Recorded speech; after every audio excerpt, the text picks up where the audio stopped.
VP Rockers YouTuber பாலியல் குற்றச்சாட்டில் கைது. போக்சோ சட்டம் பாய்ந்தது.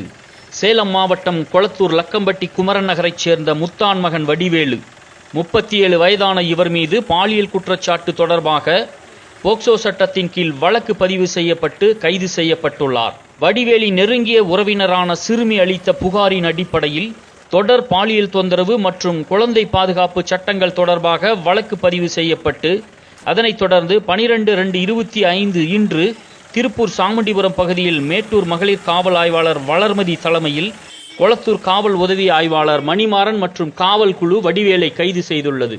ஏற்கனவே சமூக ஊடகங்களில் தவறான தகவல்களை பரப்பியதாக கள்ளக்குறிச்சி மாவட்ட சைபர் கிரைமில் வழக்கு பதிவு செய்யப்பட்டுள்ளது. கோயமுத்தூர் மேட்டுப்பாளையம் காவல் நிலையத்தில் சட்டவிரோத கூடுகைகள் மற்றும் அவ்வாறு திரளும் குழுக்களில் பங்கேற்றதற்காக வழக்குகள் நிலுவையில் உள்ளது என்பது குறிப்பிடத்தக்கது. என்னோட கணவர் மற்ற பொண்ணுங்கிட்ட தப்பான முறையில் நடந்துக்க முயற்சி பண்ணனால பிடிச்சிட்டு போயிட்டாங்க.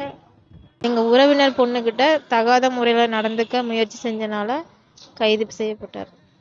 வாங்கி படியுங்கள். நாளைய விடியல் முரசு. அரசியல் மற்றும் புலனாய்வு மாதம் 2 முறை இதழ்.